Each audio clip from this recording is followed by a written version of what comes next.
Hi, I'm Kevin, and this is Raised on Film. A good prop can go a long way.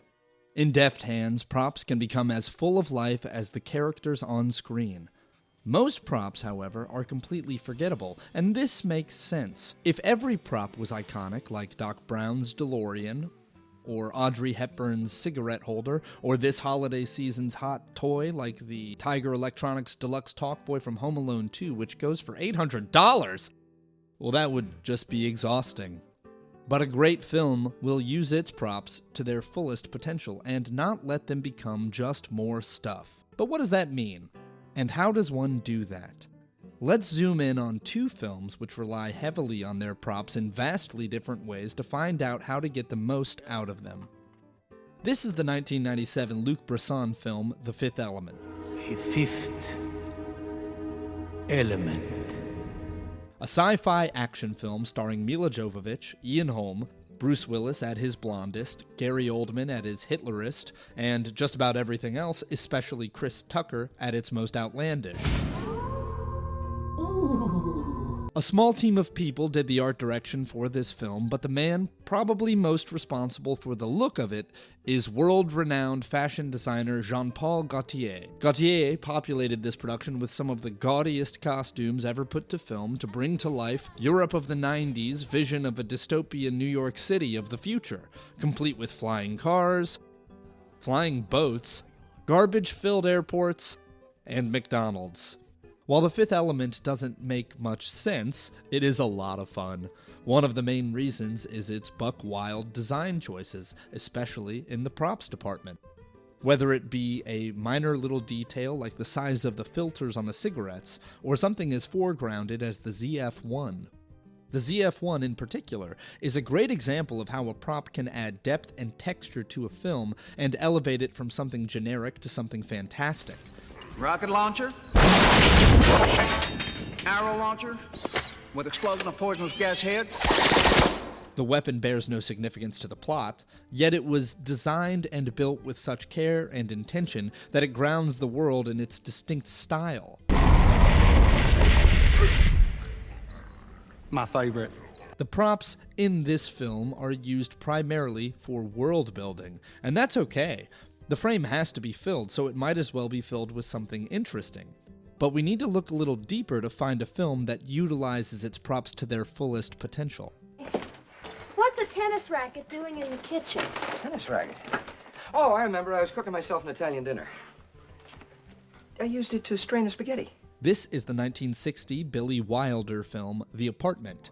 It follows C.C. Baxter, just another schlub in an office of thousands, trying to set himself apart by lending his apartment out to the bosses for their extramarital affairs. This film does a lot incredibly well. The script is top tier, the direction impeccable, the acting a true delight, and the use of props throughout second to none. Excuse me. Hi, 27, please. A prop is only as good as the actor using it, and every actor in the apartment can imbue anything they touch with its own life, and none more so than Jack Lemmon, who gives one of the most thorough masterclasses on acting with props in cinema. Part of what makes this movie as great as it is watching Lemmon navigate the world with a series of props, maybe most remarkably in this scene.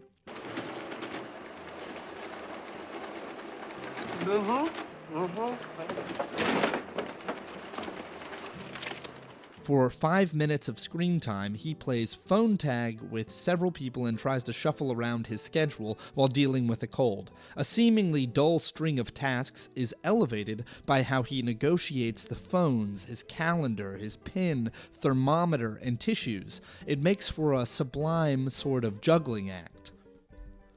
We see a version of this in The Fifth Element when Corbin Dallas has to hide a series of people in his cramped apartment, resulting in one of them almost dying and 3 of them actually dying, until they somehow, without explanation, come back later. But this scene emphasizes the novelties of this future. The bed that makes itself, the fridge that lowers into the floor to become the shower, not the interaction between the performer and the prop. It's all very neat gadgetry that is so successful at building a world that Corbin Dallas, a tough-as-nails, down-on-his-luck Bruce Willis type, has to betray his own character and act as a sort of bumbling dope in order to justify its existence at all. Yes. No, I just met this girl, but I'm gonna marry her. I love her, but she hates the military. The props in the apartment, however, are brimming with life, meaning, and symbolism. One of the most obvious might be the hat that C.C. Baxter buys for himself after receiving his promotion. It's what they call the junior executive model. It's more than just a hat. It symbolizes not only his upward move in the company he works for, but also that he has initiated himself into the world and lifestyle of an executive. And the movie makes a pretty sly comment by picking for Baxter a hat that makes him look physically like what all the other executives essentially are: walking penises. Baxter puts on the cap as he begins tossing around his newfound authority, behaving lasciviously, venturing into the world, getting drunk, and bedding a random woman. Almost. Where we go, my place or yours? Might as well go to mine. Everybody else does. He comes face to face with the dark reaches of the world that he has bought into, which, due to his moral compass, gives him pause. When he eventually quits his job, he also actively rejects the greedy, amoral corporate world which had for so long dictated his life, an act that is simply and beautifully punctuated by Baxter parting with the hat. This hat...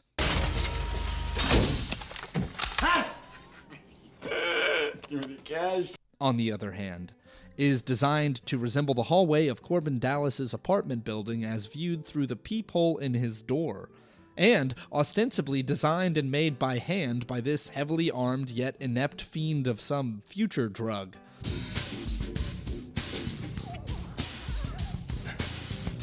That's a very nice hat. You like it? Props in The Fifth Element are highlighted. Multipass. Again and again. Multipass. Even if they don't need to be.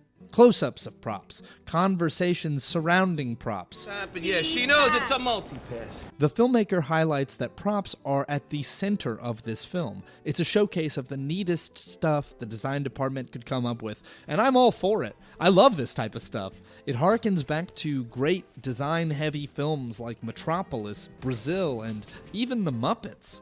No, listen! The charm of The Fifth Element, in contrast to those, though, is how liberally and audaciously they use and focus on the props. It doesn't seem like a single idea was vetoed. Imaginations ran wild, making for a visceral and unique experience at the expense of a focused theme or more profound meaning. The Apartment is a hyper-concentrated film about the myth of capitalism leading to a good and equitable life, and the gut-wrenching truth of what comes at the expense of one person's wealth. Both C.C. Baxter and Fran Kubelik express themselves through the props they carry, Baxter with the hat, and Kubelik with her mirror. The mirror, it's broken. Yes, I know. I like it that way. Makes me look the way I feel. But the mirror, and most of the props in the apartment, are packed full of information for the characters which changes their trajectories. Baxter discovers at this moment that Ms. Kubelik, a woman he likes very much, has been having an affair with his boss, potentially in his apartment, which redirects him down his path of self-destruction. And one potential reason for this highlighting of props throughout the apartment might be to illuminate that these two characters, faces lost in a corporate crowd, are props themselves in an amoral, greedy corporate world. Baxter is just a tool the higher-ups use to cheat on their wives. Though he suffers great pain to his body and reputation at their expense, they are all too quick to turn their back on him at the first chance. Ms. Kubelik is just another conquest for the executives to use as they see fit until they grow bored and move on to the next elevator girl or phone operator. Oh, I have a present for you. I didn't quite know what to get you. Besides, it's kind of awkward for me shopping, so here's $100. You go and buy yourself something, huh? They are as disposable as the Kleenex Baxter blows his nose into, but neither character is as flippant with any material they come into contact with as the executives are with them. Ms. Kubelik cherishes her broken mirror rather than getting rid of it. Baxter turns the uneaten olives from his martinis into a display of his intoxication. His tennis racket is a colander. Ms. Kubelik uses that $100 bill as a suicide note. Baxter reveals that he has not discarded the gun he nearly used to take his own life. They are both too resourceful and caring to let things, whatever they may be treated as valueless.